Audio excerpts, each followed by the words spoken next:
down one more wisp before it manages to repair anymore. But Moon actually losing a wisp, but I'm surprised he hasn't gone for any more detonates here. But this expansion will go down, so it's very nice for Grubby, although it's going to put him in a pretty bad position here. You might want to TP out. His beastmaster should be coming in any second now, and at that point I think Moon might really start to take the advantage. He has picked up a couple mercs as well.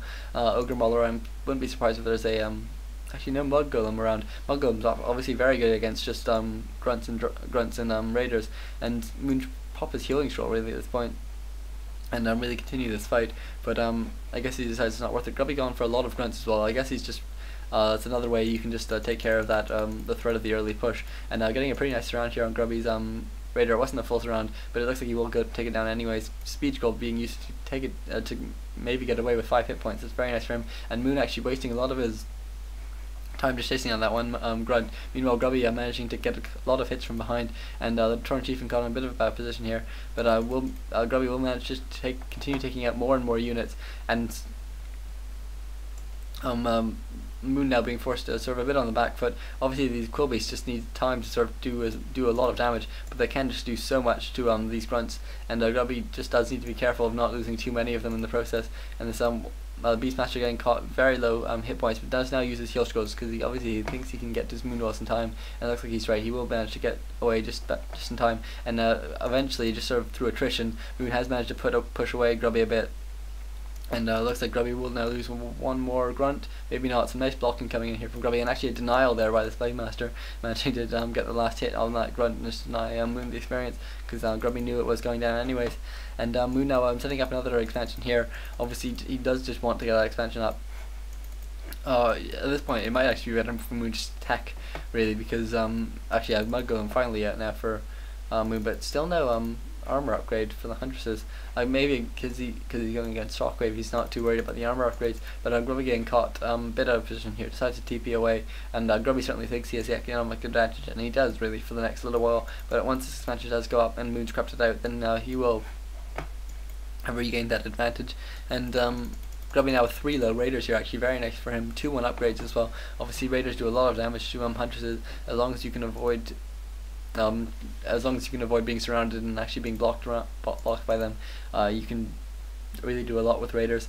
And Grubby now using a clarity, and looks like he's going to be getting up for expansions, but in the wrong direction.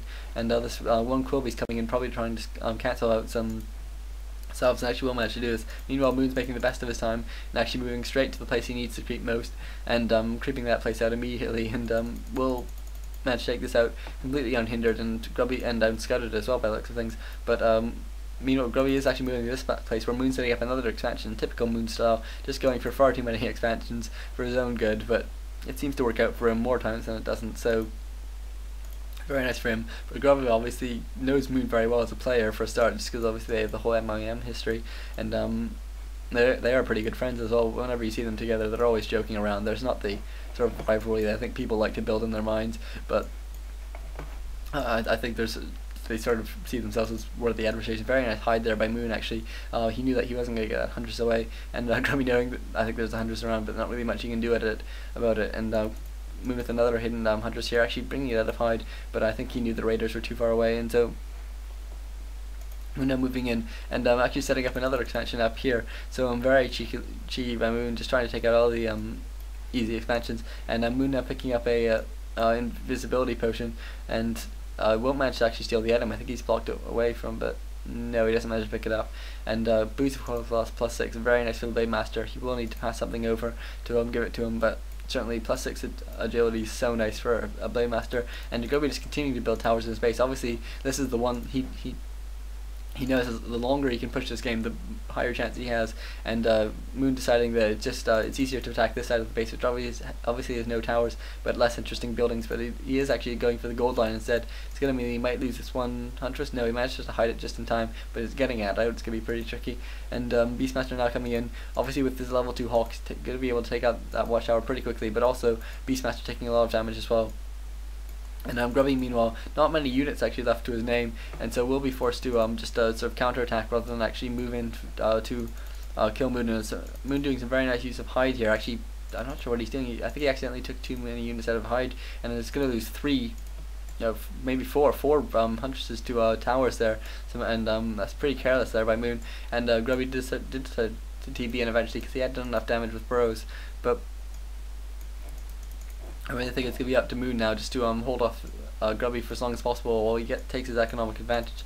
Moon being forced to rebuild his Ancients of Wars right here. It's an interesting place to build them. I guess he's just thinking this is somewhere that Grubby isn't going to scout out quickly, and he really can't afford to have him cancelled because he is going to have a whole lot of gold for a while and not really much to do with him until he can rebuild those Ancients of Wars that Grubby did take down while Moon was busy taking down his army. Meanwhile, Moon with a cheeky wisp here, just scouting out what's going on, immediately scouts that nothing interesting happening, and so moves straight back out. No rebuilding of the altar for Grubby at this point, and so maybe Moon's gonna be more tempted to go for a hero kill or something. And Moon now, a level 4 beastmaster, will try and we'll try and just scout out what's happening. Oh, actually, he's gonna creep out this expansion for his Tree of Life, I guess. Grubby, meanwhile, moving straight back in. He doesn't know where Moon's Ancient Wars are, but he certainly can kill this Tree of Life if it comes down to it. And obviously, Tree of Life doesn't have too much armor or hit points, and so ooh, very nice shockwave there from Grubby. Doesn't let any of the wisps detonate, and so Grubby's gonna actually manage to take out I think all of these units here. And meanwhile, Moon will have another expansion up, so it won't be the end of the world for him. He does just need to get up a whole lot of more moon walls though, and he does have this one expansion running and is rebuilding another one here. So many expansion attempts by Moon, and it looks like Grubby is now actually going to scout this out. And so I think what's really done it for Grubby in this game is just been fantastic map awareness and another cancel there. And I think that's something you really need when playing against this strategy. Obviously, it's really easy to get caught up in just there can be so many huntresses against you if you don't pick up that, if you lose that advantage early on. And that's exactly what Grubby's managed to avoid doing, is he's just managed to keep on cancelling his expansions. Obviously, well, actually Grubby looks like he's now going to get at least 2 Ancient of Wars as well.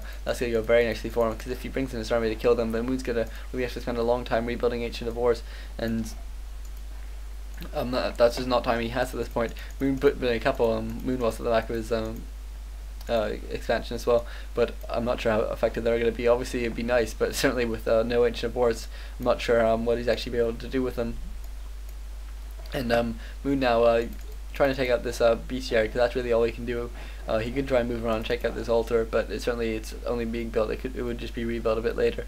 And Moon now going to lose the second Ancient of War. I think he's pretty much out of this game at this point. And there's a GG for Moon. So it's 1-0 for Moon, or 1-0 for Grubby at this point. So yeah, thanks folks.